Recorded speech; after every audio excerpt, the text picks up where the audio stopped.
Good evening, everybody. This is your host, Huge Pop from the Huge Pop Wrestling Podcast. And tonight, I have a special guest. Our guest he's appearing at the River City WrestleCon this year. He calls himself Your Answer to Professional Wrestling. He is the current God's Gift to World Champion, in his opinion. He will be wrestling this weekend in the Florida Wrestling Empire event. He also is the CEO of McKnight Records and Josh Breezzyy LLC. He was named a 2020 Hip Hop Artist of the Year. Our guest is trained by Cody Rhodes and others at the Nightmare Factory. Please welcome to the pro wrestling sensation and award-winning hip hop artist, Josh Breezzyy. And that's with 2 E's, 2 Z's, and 2 Y's. And you can Google that, bitches. Let's go. Hey, man, what's going on? That was great. I love it. How you doing, my guy? Thank you for coming aboard. I thank you for sharing your stories. And I'm just going to ask this first question that probably you get asked all the time, not pertaining to your personal wrestling career, but wrestling as a fan. How old were you when you got started? What are you still a wrestling fan? And what has got you so hyped about this business of professional wrestling? So I've been a professional wrestling fan as long as I can remember. My parents were both wrestling fans. My mom is a huge fan of The Undertaker. So I was definitely watching Raw, SmackDown back in the day. A lot of my earliest memories of it is Raw used to come on at 9 p.m., but my bedtime was always like 8:30. So I would stay awake in my room, like my parents would be like, all right, go to bed, shut the TV off. I'd stay awake till about 9 o'clock, turn the TV on mute, and watch Raw until I fell asleep on mute. And they eventually caught on. I remember one time they walked in at like 9:02, and they caught me turning the TV on. So all my life has been a wrestling fan. Were you a WCW fan? Not really. I was born in '96, so it was really a little bit before my time. Around the time I started getting into wrestling, they were on the way out. Okay. So So NWO was cleared out by that time, and you got yeah. into probably the attitude era then, or Yeah, like 2000 is probably as far back okay, as I can remember. all right. What? So do you watch professional wrestling now? Do you watch all of it? Are you a fan that likes to watch everything, or do you watch one in particular brand? I mostly just tune in for AEW and the WWE pay-per-views. For a while, I wasn't really watching any of it. I would watch on like Twitter and just take in clips and things like that, see what I could find on YouTube, the highlights, just because I felt like nothing was really interesting me. Mhm. Um, WWE for a while had a production style that I wasn't a fan of.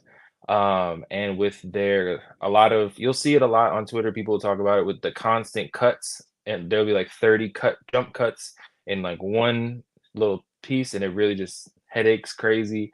And I was just like, all right, this ain't for me. And it was just too polished for me. And then AEW kind of just got a little repetitive for me. And then it stopped being appointment television for me.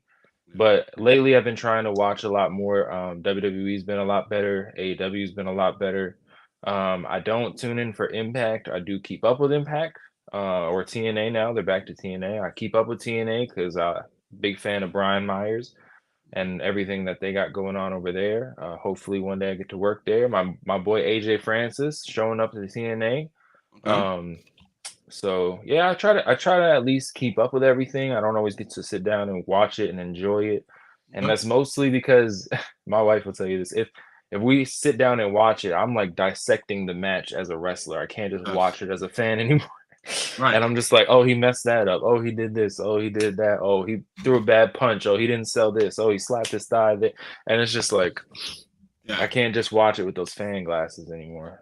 And I relate to that because my wife in several years ago she was a EMT, so an ambulance driver, stuff like that. And Hmm. we watch like Chicago Fire or Chicago Oh, PD, love Chicago. right? And she sit there going, they didn't brace her neck, they didn't do this. I'm like, come on, let's just watch the show, you know. That's So I funny. relate. I relate. Yeah. So as a kid growing up, was there one match that stuck out in your mind, going, "Holy crap!" that you remember? I mean, if you could see the background of my room and anything the Hardys did, I was just like, wow, I want to. I want to go jump off my roof right now. And then you see the "Don't try this at home" screen, and you're like, oh man. But yeah, I don't know if I can't specifically say which match. I mean, looking back, like if I want to show anybody a match for their first time, I always go to that TLC triple threat match. Um, just because the things they were doing were just not only were they out of this world, but they were ahead of their time. It was fast paced, it was different, and like for once, tag teams meant something in wrestling, Right. which was great. So I always go to that. And then Thugonomics John Cena. Okay. That was my guy. I'm not gonna lie. I was a huge John Cena Word Life fan. Um, so when he started coming out with that and the rapping and all that, That was hot. That was fire. So now there's a lot of speculation that you're going to see the Dudley Boys or the Hardy Boys show up at WrestleMania. Are you a fan of that, or do you think it's beyond their time? I mean, what do you think? um, for my own personal reasons, I hope the Hardy Boys don't show up because I feel like there's a better chance I could wrestle Matt or Jeff in AEW than in WWE. But I'm also a fan, an actual fan of them. So if they do, if Matt doesn't resign and Jeff gets out of his contract and they both go back to WWE, I'm rooting for them. I think they have a lot to add still to any television show, any wrestling company. Just because they are quote unquote past their prime doesn't mean they're not still top guys. Um, should they be, face of the tag team division? Probably not, but they could definitely add to any tag division, any singles division as single superstars, and just overall entertainment. Like, if you can't find a spot on your TV for the Broken Hardys, then there's probably like you're probably missing the mark somewhere. Yeah, Because yeah. it's and as far as the Dudleys, I don't think Devon is cleared to wrestle anymore. So I don't think it would be them, but it would be a nice thing to see him back if he is cleared to wrestle. Okay. I would pop for the Dudleys. Um, again, I hope they don't win, but Right, it right, would be right. nice. They could definitely add to the match, and having people, especially like the Dudleys, the Hardys, those guys, like they're decorated tag teams, and it's a ladder match, right? Yeah, Yeah, they've been in all these historical ladder matches, so adding a team like that kind of gives it more credibility. So if a younger team does win, it's like, wow, we beat the Hardys or we beat the absolutely, Dudleys. absolutely. So I see the background. It's a bunch of figures, and I read that you are a huge collector of action figures wrestling. So did that start as you're growing up, or is that something you just picked up recently? So this started probably probably when I was in college. I always had action figures as a kid growing up, but I never collected them. And then I had got this two-pack of Matt and Jeff, and I went to a autograph signing in upstate New York, and then I got it signed, and I had that on my shelf in college for a while. And then when I graduated, had a small little collection. There's a picture on my Instagram. It's like this small little corner of my room on my mom's house, and then there was probably like 5 or 6 figures, and now it's an entire room All of just Hardy Boy stuff. So yeah, no, it started around there. It's just right. been going. Awesome, man. So we walked through your career as a fan and stuff like that. What? When did you decide Josh Breezzyy is going to be a wrestler? Very strangely during COVID, during the pandemic. When I was growing up, I used to do like backyard trampoline, like wrestling with your friends and stuff. And I always had like in the back of my mind, maybe I could do it one day. Um, Went on to, go to college, go on tour as a hip hop artist, do all these things in music. Moved to North Carolina from Long Island, started planning a tour. So I moved to North Carolina. This is the end of 2019. Mhm. Um, and then beginning of 2020, tour was on the way. We had a bunch of places booked.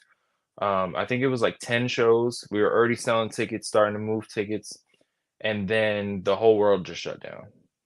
And couldn't go rap anywhere, couldn't do anything. Nobody wanted to listen to the underground artists because all these famous people are now streaming on Instagram, and verses started happening. So it was just I tried to keep it alive. I was still, putting out content, making videos, But it was just gone. It was like while the whole world shut down, my whole world like extra shut down.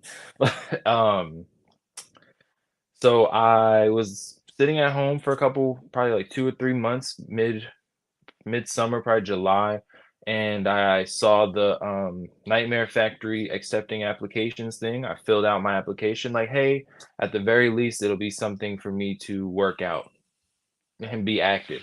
And I'll get to meet Cody Rhodes. So I didn't hear anything back. So then I was like, I really think I could do this. I'm an athlete.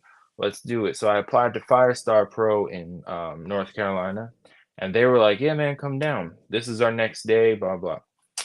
So I'm driving there. It was probably like an hour and a half from my house. I'm about 30 minutes into the drive, and my phone rings. Decline the call because I don't recognize the number. Then I get a text from this number, and it's QT Marshall. And he's like, hey, tried to give you a call. A spot opened up in the class. It's yours if you want it. Call me back. Let me know what you want to do. I pulled I never forget. I pulled over into the church, read it again, and was like, wow, thought about it. And I was like, all right. Called him back. We talked about everything that I needed and it was like, all right, we start in 2 weeks. And I was like, oof, wow, okay. And you're in Atlanta? Oh boy, now I got to figure this all out. And he was like, well, just take a couple hours, give me a call back, and let me know. So I called him back and was like, I'm doing it. I don't know how I'm gonna do it, but I'm doing it. And the rest is history. So it was kind of just all fell in my lap. So you head down to the road to this other training facility. QT Yep. Marshall calls you. Didn't recognize the phone, so you didn't answer it. Then he texts you, and you had this great conversation. So now that's where we're at, is the Nightmare Factory with Cody Rhodes, QT, and all those guys. Yep. Wow, that is something that's pretty cool. I mean, that doesn't happen very often, and people need to go. Yeah, so it took that moment. That's awesome. And so we already know Cody Rhodes is one of your trainers. Who else was there to train you? QT, Ricky Starks was there a lot of the time. 5 and 10 from the Dark Order were always there. Actually beat them up in the showcase. Hit 10 with a Rough Rider, which was actually his idea because he was helping me work on it when I was learning it. And I got the okay from Matt Cardona, and then I was going through it with him, and he was like, hey man, at the showcase, when I come out, hit me with the Rough Rider. I'll put you over big. So I was able to do that, which was awesome of him. Preston Vance is a great dude. Glacier, can't forget Glacier, always there, always helping, always available to listen. Even to this day, I could shoot him a message on Facebook, he'll answer right away. QT's wife, Carolyn, was our nutritionist and trainer. She's great. Brandy was there for some promo classes. Jade was there. She was training also. Hook was there training also. I was there when he threw his first drop kick. Nice. It was not impressive, but he has come a long way. Far better than I'll probably ever be. But let's see, who else was there? We had a couple of guest speakers. Shaq was there one time. So it was a good time. Awesome. So out of all that, who was your greatest influence or impact on your life from that training facility or in the wrestling business altogether? QT. You too? Yep. QT, because in almost like a older brother kind of way, he like gave me this chip on my shoulder. All right. In almost that way, like, your younger brother always wants to be like you, and you're kind of just, leave me alone, but you love him. Yeah. When I first got there, I'd never seen a QT Marshall match, and I was very upfront with him, and I said, hey man, I've never seen your stuff. And he laughed about it because I was so honest with him, that he kind of like respected me a little bit, because he's a very just blunt, honest person himself. So from there on, we had this like bond or whatever. And then there was one time I was very petrified to take a face bump, like a just jump and face bump, and I kept bracing myself, and he was like, you got to stop, you're gonna get hurt. So I was like, okay, I mean, if that's what you want to do. So he was like, here, we'll do like a 3D, but I'll just put you up. There'll be nobody to catch you, and you'll take the face bump. I'm like, it's not going to happen, coach. And he's like, just do it. Trust me. So we do it. and I land first because I go to brace myself. So the ring kind of does this little thing and like gave him like a shock up his back. And he was like, you know what? From now on, I'll just listen to you. And I was like, listen, I told you, like, I'll take a face bump in the heat of the moment. If it's in a match, I'll take a beautiful face bump. But just here for fun, I can't. My brain just doesn't work that way. But then somebody had asked him on a Q&A. He was like, who's your favorite student? Why is it Breezzyy? And he was like, he replied, and he was like, it's definitely not Breezzyy. So from then on, I was like, I'm gonna win this man over. We are gonna be buds. So every now and again, we text. The whole God's Gift World Champion was based on his God's Gift gimmick in Ring of Honor. We had a conversation about what I was gonna wear, like as a performer. Like, am I gonna do tights? Am I gonna do pants? Like this, that, and the third. And he was always very big on looking like a wrestler, looking like a superstar, tights, boots, whatever. So my first pair of tights was modeled after his God's Gift trunks that he wore. Okay. So I always try to pay homage. I'm really trying hard to learn this handspring enziguri that he does. Not quite there yet, but it's coming. And hopefully, one day God's Gift of old versus God's Gift of new, and we get a chance to wrestle in the ring. But QT Marshall and Josh Breezzyy in the ring. That'd be sweet. Yeah. We did it one time in a tag match in training, but awesome, man. Awesome. So did you see a lot of Cody there? Was he did he help with promos? How'd that go and stuff like that? So during my class, Cody was there every single day. He was there before most of us. On most days, he always stayed after us. He was always open for questions. I have heard from others that like the later classes, Brandy was pregnant and then like had the baby and all, like he had a lot of other obligations. So I have heard that for later classes he wasn't around as much, but I can't speak to that personally. Yeah. But for our class, Cody was great. Still to this day, like I shot him up when my daughter was born. I like shot him a message, and he was like congratulated me. Every time I see him, if I make it to the showcases now, and we chop it up about action figures. The last one I was at, he actually showed me like the prototype images that he got sent from Mattel for the new Stardust figure that just came out, and he was like, "Hey Breezzyy, I gotta show you this. Blah blah. Look, they just sent it to me." So he's a big fan of mine, at least me as a person. I don't know about if he's a fan of my wrestling, but he's a fan of me as a person. But yeah, he was always cool, man. He's exactly what you see on TV. It's not an act.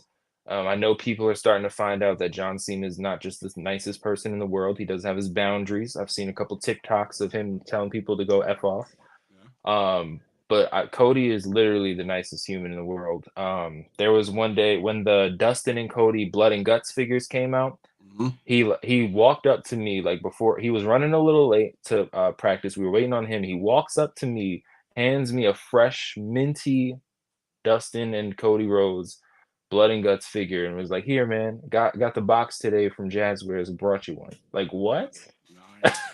Like awesome. that was insane. Yeah, he signed my series 1 Cody figure the first day because I was like, hey, when we're finished, I want you to sign it so I have something to like work to. And he was like, man, I'll sign it right now, and just signed it all nice. So awesome, man. Awesome. So going through training, got all your gimmick, your promos and stuff. When was your first ever in ring match, and what sticks out in most in regards to that match? my first match outside of the Nightmare Factory was at Pro South Wrestling. It was a tag match. The Nice Guys, Josh Breezzyy and Jacob Ryan versus, I can't remember their tag name, but it was Carly Bravo and Victor Cortez. Okay. And Carly Bravo is now tagging with Sean Dean in the infantry. Shouts to Carly Bravo. Good luck on Saturday. But what sticks out about that is we rehearsed this match so many times because we were all right there. It was so Carly was supposed to come with a knee in the corner to this side of my face, and I had my hand up, and he came on this side of my face. Oh, no. So he came with the wrong knee. So I put my hand up expecting this right here, and he comes right here, cleans me, puts my tooth through my lip. Blood is everywhere. Like I'm seeing stars into a damn, what's that suplex? Into a I can't think of the name of it, but into this suplex, into a pin, and I kick out, and there's this awesome picture where I'm like spitting out blood. Carly's like, "Oh, it's only 2," and the ref is looking at me like, "What happened?" Oh man. Nice. But and then I don't remember much. I don't remember the match actually. I had to watch it back a couple weeks later, but I was able to make the tag out, gather myself, get the hot tag, go through my comeback, hit a Rough Rider, climb the ropes, miss a swanton, and then get rolled up in a crucifix for the 3 count and lose. And then I remember going to the back. Who was there? So many people were there that I had. This is the first time, my first time ever being there. First time they've ever met me, and now there's blood gushing out of my face. Luckily, I had a first aid kit from just having it with all the stuff going on during the pandemic, and it was like this like this quick blood stops powder stuff. So I grabbed that, I bust it open, I pop it on my thing, on my chin, and it like stops, and then I cover it with a band-aid. Now, mind you, I had an 8-hour drive home from Alabama to North Carolina. Wow. I don't remember the match. I'm still bleeding. I think I made it to like Augusta, Georgia, and a friend of mine lived in that area, and I was like texting them on the drive home, like, "Hey, can I stay here? Can I stop here? Can I stop here?" They finally answered me at like 2 in the morning. And I get there at like 3 in the morning, go to sleep for a few hours, make it back the next night, and I think I slept the whole next day. Nice. But yeah, Carly, if you're watching this, man, I'm coming back for my tooth. I just had to get that tooth pulled because he cracked the tooth. And then yeah, so Nice. So one last question about training. How hard was training, and was it worth every single bump that you took? that was the second hardest 12 weeks of my life. And yes, I think it was. I feel the training was so great just on every level. Like the first few weeks you're there, you're like, wow, I don't know if I can make it. But then like once you get going, your body starts to like adapt, and you build up that strength and endurance. You're like, wow, this is the best shape I've ever been in. Like I look great. I feel great, and it's worth it. And then but yeah, no, I don't think I'd be where I am today if I didn't make that change. Like so much happened with me going to the Nightmare Factory. I think that the Nightmare Factory is responsible for me meeting my wife, having my daughter. In like some weird way, like all of that had to happen for me to get where I am today. Because I was in a completely different situation before then than I am now. And I think without that, without the pandemic, without all these things that just happened, like it all had to happen, and I'm glad it did. So McKnight Records and Josh Breezzyy LLC happened before the pandemic. Yeah. So that was your hip hop. Can you briefly walk us through your career as a hip hop artist? Yeah, man. So I was rapping since 5th grade. Being a mixed kid in a predominantly divided area, racially divided area, meaning that like, you know, the black kids kind of stuck together, the white kids kind of stuck together, and then there was me in the middle. Uh, so I didn't really fit in with the black kids because I was too white, and then I was too black to fit in with the white kids, and I really didn't want to fit in with them. They just seemed more like they wanted to distance themselves from me, whereas I kind of could fit in a little bit over here. So at lunchtime, there was always a cipher going on. Everybody had a cipher every lunchtime, and I would sit and watch and kind of be like, all right, all right. And I was like, I listen to hip hop, I could do this. So I'd go home and I would write some things. And then I remember one time I like started rapping, and it was kind of good. And everybody was like, okay, okay. And my friend Taheem, shout out to him, man. He just got out of jail. Welcome home. He gave me the name Breezzyy at the time, um, it was when everybody's using like letters for numbers and stuff. So originally, it was J Breezzy, but it was spelled JBR33, uppercase Z, lowercase z, uppercase Y, lowercase y. All right. Um, yeah, so from there, I went to high school and I was definitely grinding. I was recording. Damn, I gotta tell this story. My my grandma would go to bingo during the week, and she had a computer room, and I didn't have a computer at my house, and I lived next door with my mom. So when she would go to bingo, I would sneak over. Before she would go to bingo, I would make sure to unlock the back door, and not like. And then when she would leave, I would sneak in through the back door, go to the computer room, download a recording software, record a bunch of tracks, bounce them all out, mix them a little bit, bounce them all out onto like a CD or a flash drive, delete the software, clean up any evidence that I was there, and go home. And then I would listen to it, and then the next day I would go back and I would print a bunch of CDs and try to sell them in the hallway at school. Nice. And nobody wanted to hear nothing from me.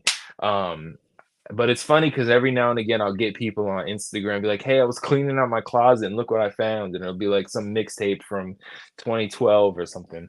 Nice. But then in high school, I went to school and I learned audio production, mixing, mastering, everything like that. And that's where we started McKnight Records. We had a project that was create your own record label, run your record label, how to budget your record label, produce a product, and all the stream, like all the revenue areas and things like that.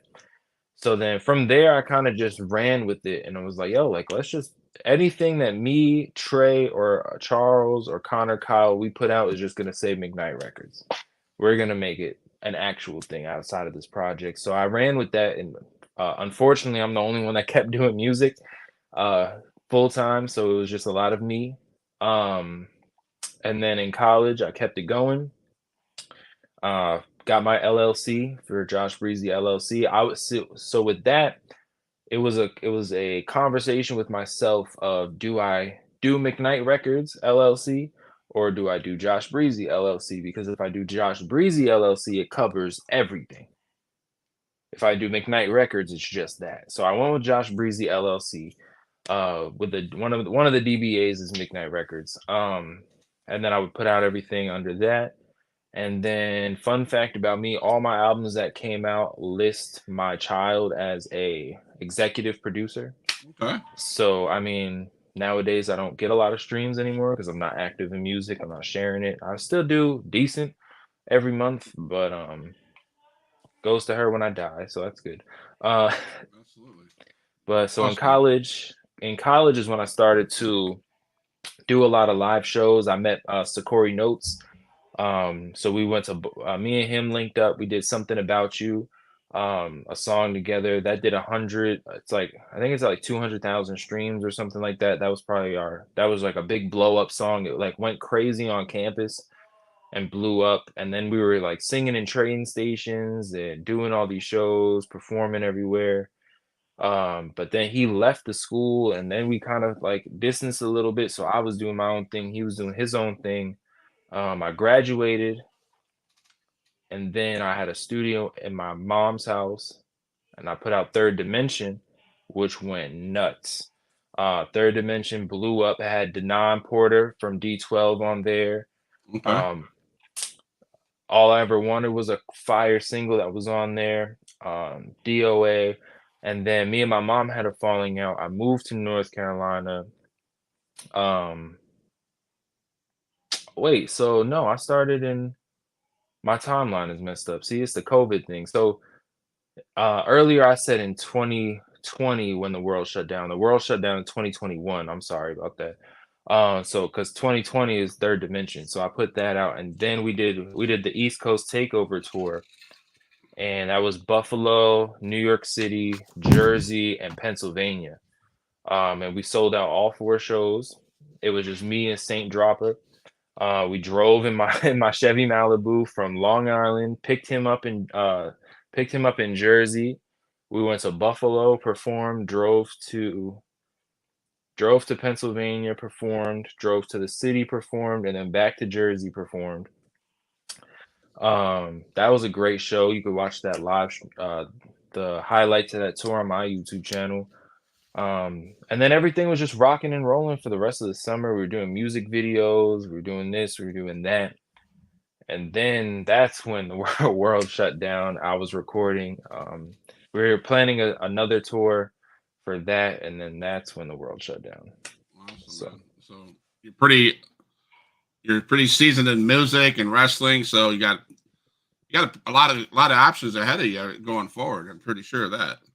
yeah, I mean, that's what I like to tell promoters. Like, I'm not, yeah, I want to come wrestle on your show, but if you need a flyer, I do graphic design. If you need better sound, I do live sound. I do post production. I can make a song for you. Like, if you need a video guy, I can do videos. Like, I'm more than just a wrestler. So I think that gets me at least in people's mind a lot. Like, when I send that over and I send all this stuff, usually they're like, "Oh wow, that's a lot better than anybody else says." Like, I had this one guy, he was running a local show, and I sent it to him. I sent him my like wrestling resume, kind of like maybe like 2 weeks before the show, and he was like, "Man, I wish like we were further out. I could book you because like nobody comes to me this professionally." Yeah. So So I got Adrian Whisper on the chat. He says, "Who is in the house? It's a gangster destruction, so you know what's going down." He's a promoter of XIW Extreme Impact Wrestling out of Panama City Beach. okay, That promotion is when I fell severely in love with indie wrestling. I mean, you guys in the indie scene, I don't know if anybody's ever shared this with you guys, but you guys in the indie scene make us fans really engage the realness of what you guys are doing. I mean, you guys are the punches are so real. The things you guys go through are so real, and I just want to say thank you to you for doing that, and Adrian for being in the chat and doing what they do at that promotion. So I'm excited to see what FWE does. So, are there any guys that you face that you don't really care to face anymore? that's a great question. Right? Um, Not to try to get you, start shit, yeah, but guys getting me heat with the boys. No, honestly, I don't think anybody that I've had a quote unquote bad. I think the only bad match I've had two bad matches. The first bad match was as the Nice Guys against All Star Special, and this was like our second or third match. Might have been our second match. It was at Peach State Wrestling Alliance. And I was sitting with Huck, and I'm like, man, we really need to go over the match. Like, I can't go out there and just call it on the fly. And he's like, don't worry, just listen to me. I got you. It'll be easy, blah, blah, blah. So, like, last minute, like, literally, like, the match before us is, like, coming down to the end. He kind of just spits out this match layout, and he's like, you got it? And I'm like, I mean, I have to because our music's playing. So we go out there, and oh my God, did we shit the bed? Excuse my language, but wow, it was so bad. Awful, absolutely awful. And then we get to the back after we get through this match, and I'm just so pissed. And then Huck's like, yeah, next time, I'll put something together for you. And this brings me back to my conversation with QT. If people would just listen to me when I tell them things, everything would go right. Like, if you would just put together a skeleton, we could have had a much better match. But call it on the fly, brother. But then we had another match with them later at Pro South Wrestling. Easy peasy, such a great match. We put together a skeleton. My second bad match would have been against Brandon Watley at Pro South Wrestling. I had a match. I was scheduled to face somebody else. Me and him had put together the match, and then he no-showed. And then literally 2 minutes before the match, they were like, "Hey, you and Brandon," because Brandon's guy no-showed also. And it was like, "Well, you guys gonna go wrestle?" And I was like, "All right, well, this is like what I want to do. Like, this is what I was planning to do." And he was like, "That's great, but this is what I do." And then it just didn't clash well. But yeah, and then that match was just kind of bad. And it was just, yeah, I'm not So because I'm on the autism spectrum, it's very hard for me to just go into a match and call it on the fly because I can't process it quick enough to where it doesn't look fake, if that makes sense. So Okay. like if you back me into the corner and you're like, "Hey, do this." My brain starts to like, "All right, I'm going to do this. How do I do this? This is what you do. This is how you sell it." And by that time, I'm already supposed to be doing it. So it's like I like to get with my opponents and at least go into it with a skeleton. I don't need every move. Like I always tell them, like especially as a baby face, is very easy. Like you're a heel. This is my shine. This is what I like to do. You cool with that? I bet. Once you cut me off, whatever you want to do in the heat, as long as it's nothing crazy, just do it. I'll sell it like it's real. Because it's very easy to sell if you're getting beat up. Wherever they just hit you, ow, that hurts. Okay. Um, so, like, as long as you're not gonna try to put me in like a muscle buster or something crazy that I've never taken before, and it's just all simple stuff, call the heat on the fly, that's fine with me. Excuse me. But I like to know shine, my comeback is always the same, and what's the finish? Like, that's all I need. Like, and people, some people, kind of like bite back at me about that like oh like you shouldn't the reason I don't work at Pro South Wrestling anymore is because I asked what the finish was going to be, and they literally in the group chat like talked down to me like I was like an idiot for asking what the finish to my match was going to be, and tried to start a separate group chat with my opponent and the booker to kind of come up with a match, and they left me on red in that group chat. Then they like the whole group chat just like jumped on me about this, and I was like, all right, then I'm not coming to the show. Like if like day it was like 2 days before, and I was like, all right, if this is how y'all gonna treat me because I asked a simple question, then I'm not working for you. And I was going there for free because it was like this it was for their Lions Cup tournament or something. It's like an 8-hour drive each way for free, and you can't even do me the service of giving me the finish. Right. And then their response was like, "Oh, like you're lucky you even know who you're facing." Blah blah. And my thing is, why does wrestling have to be like that? Like everybody knows it's predetermined. Like we all know. And if you don't know as a booker where you want to go with your thing, like that's what I love about FWWE. Tyler has the next like 4 months planned out. Um, so it's like if you can't give your talent like what they're doing, like it doesn't have to be like it was back then where you just go out there and call it in the ring. Why? That's like saying, all right, we want to go make Spider-Man 4 action. And Right. just expecting Tom Holland to put together the movie. Like at least give me some sort of something to where I can like you can't expect the artist to paint, but you didn't get all you gave him was the paper. Right. Right. Absolutely. So I got a question. Well, Adrian Whisper has a question. Again, he's the promoter owner of XW. It's not to put you on the spot, but tell him to cut a promo in character as to why XIW should book him. He's curious to hear your shtick. We want to see a character that's telling the story in normal, not a normal everyday person. You think you got this? Oh man, I mean, I guess so. 30 seconds on the spot. All right. I mean, the problem with that question though is the character is just me, like turned all the way up. It's not like I'm gonna turn into like the Wyatt family or anything. But listen, you said XIW. XIW. See, the problem with XIW is they're missing their John Cena, they're missing their Cody Rhodes, and everybody's looking for it, and everybody has these questions. But unfortunately, there's only one answer, and that's Josh Breezzyy. So if XIW wants to take over Florida, get on to the next level of professional wrestling, bring in the crowds, bring in the people, then there's only one answer. And you should hit them up at wrestlingwithhiphop@gmail.com and let's make some magic, baby. There you go. There you go, Adrian Whisper. There you go. Um, so we've talked about, you've mentioned QT, Cody Rhodes, Starks. You've seen a bunch of guys that are in the bigs. So I'm not even ask you who you rubbed elbows with because you gave that earlier. Are there any specific wrestlers whose styles you admire to mimic, or is it just you?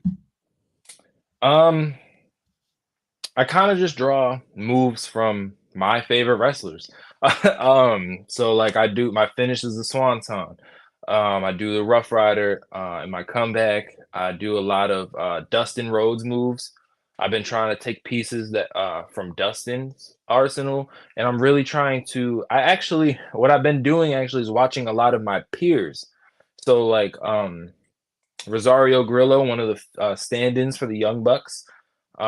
He does this move in a when he's in a wrist lock. It's like a front roll, back roll, kip up. I'm gonna start incorporating that.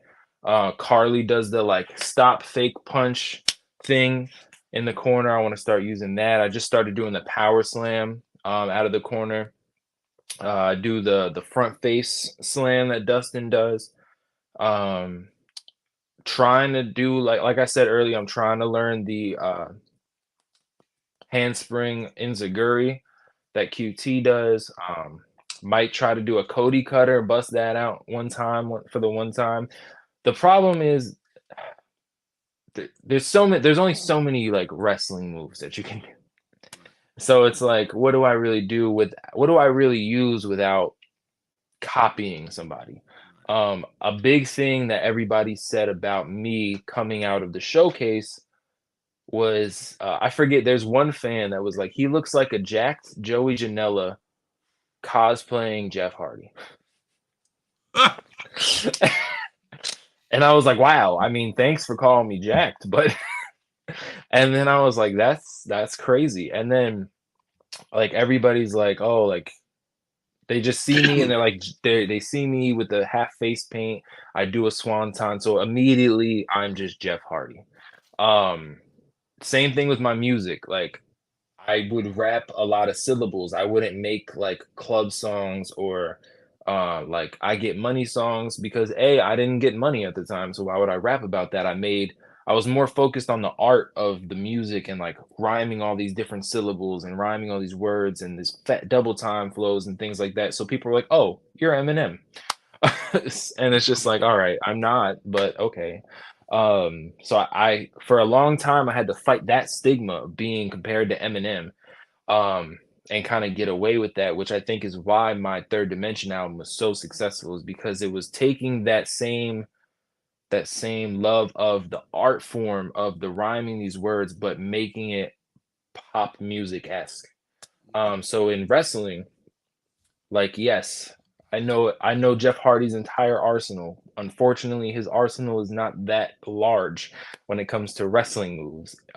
So you have to do more. So I've been trying to do more, and I remember I think I had a match at Pro South and I came to the back, and one of the veterans there, real cool guy, Damian Seratone, he was talking to me. He was like, "You got to do more. Like if you don't do more wrestling moves, they're gonna continue to say this about you, like, oh, you're just Jeff Hardy light."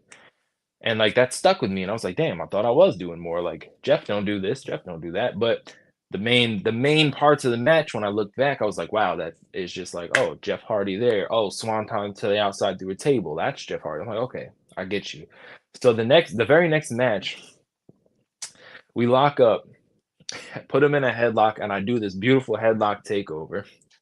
And I looked dead in the hard cam and was like, Jeff Hardy don't do headlock takeovers.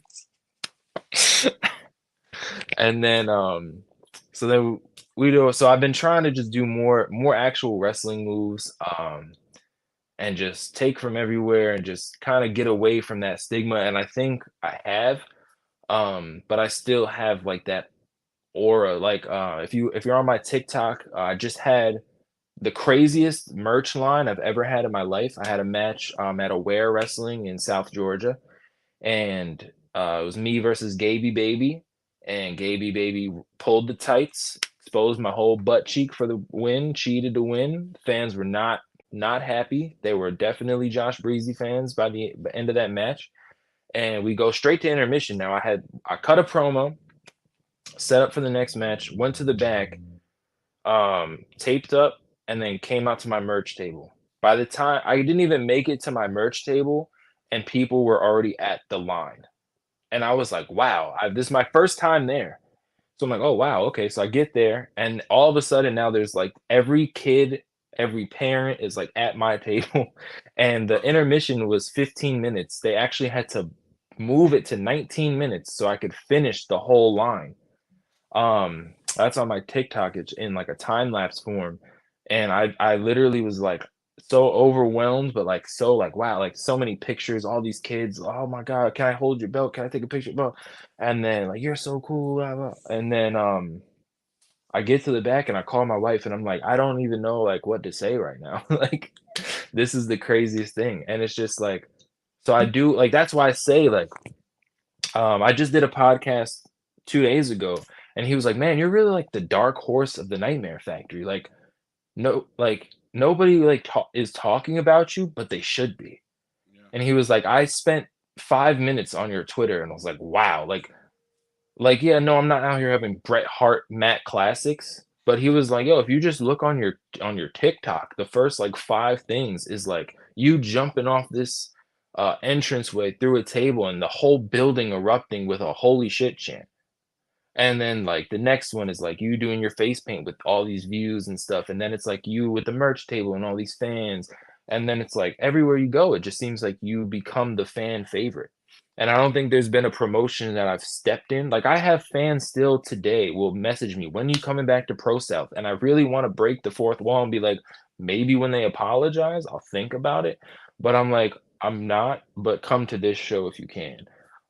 So um Absolutely. like anywhere I've gone, I've just been a fan favorite, and I feel like a lot of places are missing like a true babyface fan favorite type of character. And I feel like I have the right people behind me. Like I talk to Matt Cardona a lot, and I talk to him about gimmick stuff. I don't talk to him about wrestling moves. I talk to him about gimmick stuff. Like, hey, should I put this in my merch table? How should I go about this with my gear? Things like that. Because um, well, like I said, Matt Cardona is not good. Matt Cardona probably could go out there and give you a Matt classic, a Bret Hart style Matt classic, but he's not, and he's making more. He's wrestling more than everybody on the Indies. He's making more money than everybody on the Indies, and he's more popular than he's ever been.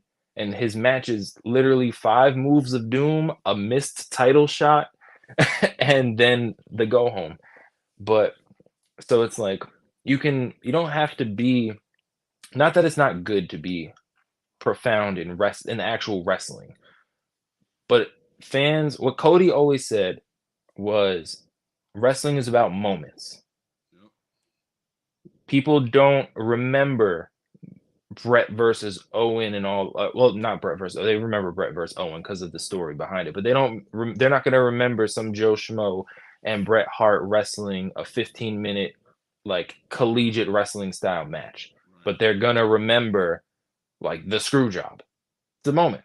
They're gonna remember when Jeff Hardy got speared by Edge from hanging from the title belt, as opposed to Jeff Hardy, like a Daniel Bryan or somebody, and they just wrestle the whole time. Like I think that's a little bit of an issue with AEW currently, is they're giving you these dream matches, Yeah. which are a moment if you like wrestling, like if you like grappling, but they're not giving you necessarily the moments like a Cody versus Roman. Right. So I'm all about moments, and like I try to, even in a regular match, I try to have a moment. We just did a street fight at the last Florida Wrestling Empire show, and excuse me, oh my god, energy drinks, man. The moment for me was, it was around my grandma's birthday. She passed away from COVID in 2021, and she really loved bingo, like I said earlier. So we had a street fight, and I didn't want to do anything too crazy because it was like the first time there. Didn't really want to get hurt. So everybody always pulls out the black bag for tax. So my wife throws me this, or runs up with, holding my daughter, runs up to me in the ring. I just hit a Rough Rider, I think, and I'm calling for her. She runs up with this black bag. The whole crowd's like, "Oh my god, tax!" And then I dump out bingo balls. And they're like, is it Legos? Is it gumballs? I'm like, that ain't gumballs. And then somebody picks one up in the crowd. They're like, bingo. And the whole crowd pops. Now, what a moment. Like, it's a sentimental moment for me. The crowd, I'm sure, has never seen bingo balls involved in any Right. wrestling match ever. And like fans were taking them and like keeping them to as like mementos that like when they bounced out of the ring. There's a great picture of me dumping them out on Damien Dove. And it's just like nobody's gonna remember when I ran up to the second rope, slipped, and then pushed myself up to the second rope for the leg drop. Nobody's gonna remember that I slipped. They're gonna remember that I brought those bingo balls, though. Absolutely. You mentioned something about the street fight, but I'm gonna go to my kids' questions first. Then the street fight thing wraps into the final last bit of it of FWE. So, kids' question. It's like a shoot. They have about, I think I have like 8 questions. Ready? All right. Favorite food? Chicken nuggets. Okay. Or chicken tenders. Does pineapple belong on pizza? No, it does not. Favorite book? Ooh, favorite book. That is a great question. What is it called? The Rose That Grew from Concrete by Tupac Shakur. It's right here on my desk. Okay. Favorite TV show? Ooh, it's a toss-up between 3. Chicago PD, Law and Order SVU, and The Good Doctor. My wife loves The Good Doctor. We just got done watching the last episode. So awesome. The final episode of the season or the series, I guess, is next week. Oof. Just fact. Do you have your hobbies are collecting collectibles. What's your grail of collectibles? My Superstars Signature Series Collection TLC pack here with the ring and the title back here. Okay, yeah. That's definitely the grail right now. What's your Mount Rushmore of wrestlers? QT Marshall, Cody. No, I'm just Jeff Hardy, John Cena, Shawn Michaels, and The Undertaker. Okay. So what's your hot take? All right, you come from the Nightmare Factory. I already know your answer. So the first question is, do you acknowledge the tribal chief? Because we're live on camera, no, I do not. No, you do not. I see. So you don't want to get in trouble. So, I mean, I don't want this to be elaborate, but does Cody Rhodes finish the story, and why does he have to? He should have finished the story last WrestleMania. If he doesn't finish the story, then he needs to find another story and a new publisher. Facts. He has to, just because there's been all this buildup, and it's almost like they gave us blue balls for an entire year. It's like, God, just give it to him already. Right. Absolutely. The guy like earned it. He tore his pec. He wrestled a Hell in the Cell with a purple arm. Came back, had a great match at WrestleMania, and then he just took it all away. He had to win the Rumble again, come back again. And I get and that. Now I get that. like, see, but here as a fan, I'm like, I don't want it to end. They have such a big story going with the bloodline and Cody Rhodes and everything in it. I don't want it to end because I was a huge fan of NWO and it ran dry. And now this is so much better. And I'm like, as a fan, I get it. Cody's earned it. He's done it. He's doing it because of his dad didn't get to hold the title. I get all that. But I'm a pro wrestling fan. I'm like, don't end this. This is gold. This is so fire. Mm-hmm. That's where I stand. But no, I get it from that perspective. Just because, like, for a long time there was nothing like this on television and wrestling television. Nothing. And I almost wish that like he didn't get involved with the bloodline so that the bloodline story could keep going. Yes. And it didn't have to be one or the other. And I don't think it has to be one or the other. I think even if Cody does finish the story, as long as they set something up within the story of the bloodline to cost Roman, that they can continue just away from the title, because Right. Roman doesn't need the title. No. Especially not now. At first he did, and now he does not. No. But I feel like there was just a lot of filler for a while until The Rock came finally. And I think it was filler because they wanted The Rock to come last year and he didn't. Right. And I don't think they were planning on that, so they had to fill it. But he's here and he's doing some good stuff. Doing some amazing stuff. And I, for what he did to Coach Cody last week, had to get rid of my Rocky Maivia shirt. But Come on. Cody deserved that ass beating. So, but I do agree that they are doing great stuff. I'm excited to see where it goes. Like that's one thing I can say. No matter which way it goes, it's got me on the edge of my feet. And that's when pro wrestling's at its best, is when because you really don't know. Like right. we all thought Cody was finishing the story last Yep. WrestleMania, and then nope. And then it's like, oh, okay. And now you're like, well, he's got to finish it this year, but Then you insert will The he? Rock. Yeah, then you insert The Rock. And I'm like, whatever. So the question was brought to me, when it comes to matches, why do you love street fights and not DQs?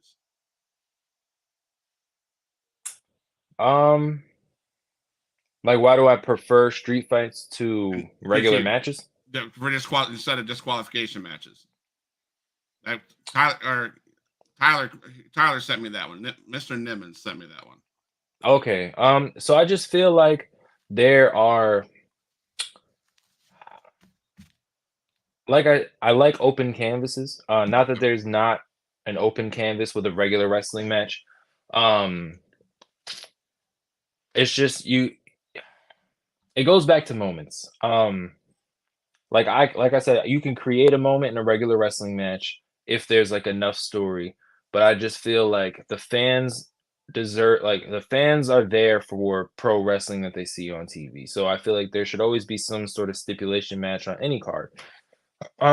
Also, I'm very much from the era where there was a stipulation match on every wrestling card. With my, growing up a huge Hardy's fans and all the things that they did. Like that's what I remember. Like that's what got me to be a wrestling fan. Like, I had a tables match against Chris Sanson somewhere up in North Florida, and we did a tables match, and like a little girl wanted the piece of the table and like had me and Sanson sign it, and there's a picture of me with the table. And like if I just had a regular wrestling match, she wouldn't have been as interested. She definitely wouldn't have gotten a piece of table to go put in her room. So it's just all about like giving back to the fans, and like they pay to be there. And like, do I think that they're paying to just go see, two guys in their underwear go roll around? Probably not. They want to be entertained. Some guys are much better at entertaining in just rolling around in their underwear. Right. That's just not where I'm at, to where I'm comfortable enough to be able to do that. So for me, if you noticed in Sting's AEW run, a lot of his matches were street fights or like tornado tags where things can kind of go a little awry. To me, I feel like in a street fight, I'm more comfortable because I'm not scared to mess up. Okay. All right. Whereas in a regular match, like, oh, I messed this move up, and now people are like, oh, he sucks. He doesn't know what he's doing. But if you can't mess up throwing a garbage can, Right. like you can only do it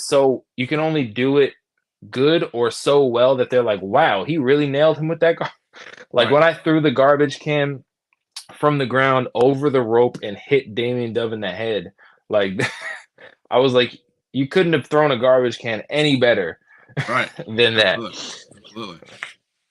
So, Yeah, so for me, it's just about putting my best effort forward. So, to kind of close the show because we're running quite late. You can check out Josh Breezzyy, BREEZZY.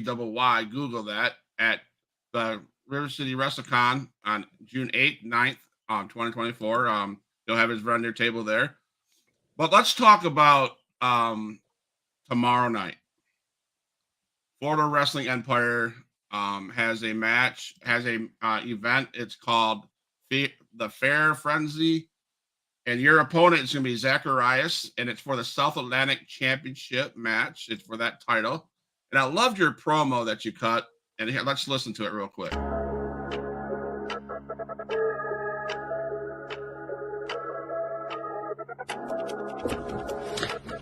So what do we have here? Just another champion thinking that they've got what it takes to go one-on-one with the only one, the answer to professional wrestling, the God's gift world champion, the Nightmare Factory's very own, Josh Breezzyy. And that's 2 E's, 2 Z's, and 2 Y's, cause that's what I go by, and I don't need spell check cause you could just Google me, bitch. So March 29th, when you step into the ring and we put your title, the Florida Wrestling Empire South Atlantic Championship, on the line, make sure that you're ready to step inside the squared circle with God's gift. Because no matter how many times the question changes, there's only one answer. And I'm walking out a Fair Frenzy, Breezzyy, 2 belts. Now go ahead and spell check that.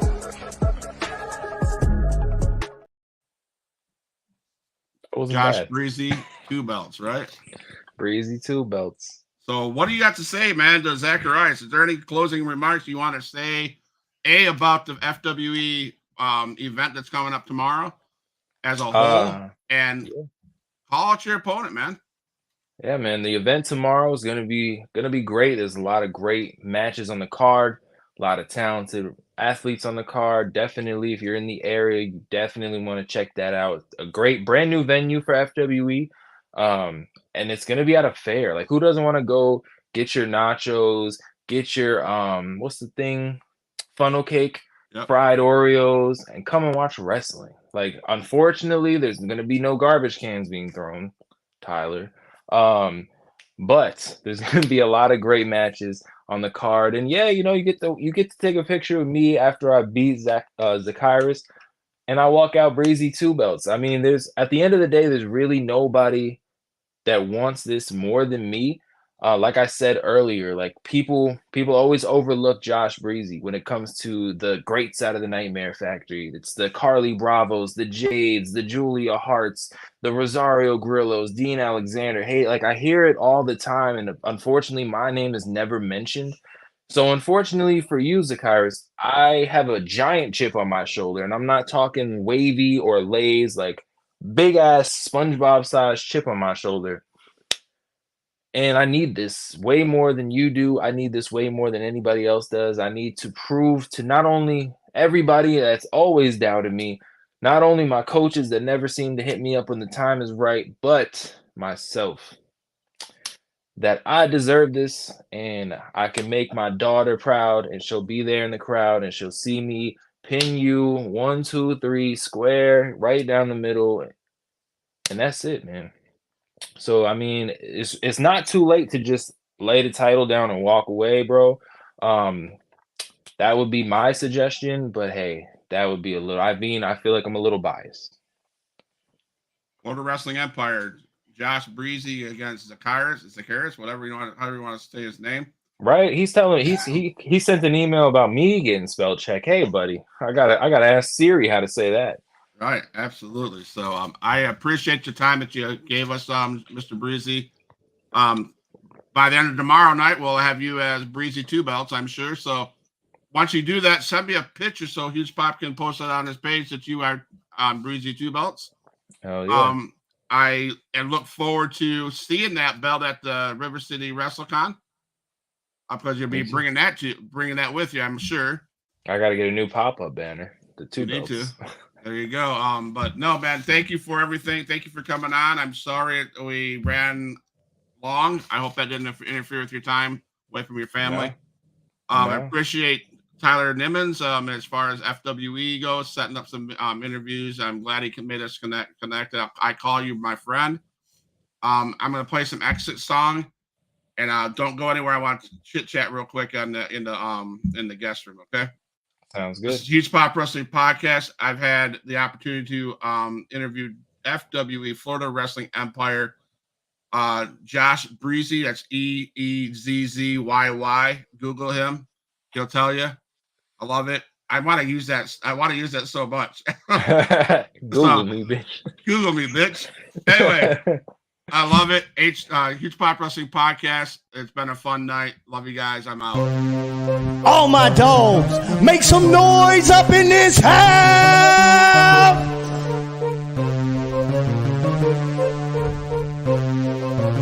Who is in the house? Who is in the house? It's the gangster of destruction, so you know what's going down. And when the drive-by's coming, then you better hit the ground. Cause when your body hits the canvas, then your ass is knocked out. Who is in the house? Who is in the house? It's the gangster of destruction, so you know what's going down. And when the drive-by's coming, then you better hit the ground. Cause when your body hits the canvas, then your ass is knocked out. Fight with Adrian Whisper is like a fight with the devil, because when he's dealing with you, you cannot get on this level. Fight with Adrian Whisper is like a fight with a king. It's like a fight with an army. They got the tanks and everything. He's leaving bruises and stitches, possibly leaving you crippled. Cause when he sets up the table and sends you straight through the middle. 6 sadistic free, beat that ass with a light bulb. Leave a piece of glass embedded in the back of your skull. Who is in the house? Who is in the house? It's the gangster of destruction, so you know what's going down. And when the drive-by's coming, then you better hit the ground. Cause when your body hits the canvas, then your ass is knocked out. Who is in the house? Who is in the house? It's the gangster of destruction, so you know what's going down. And when the drive-by's coming, then you better hit the ground. Cause when your body hits the canvas, then your ass is knocked out.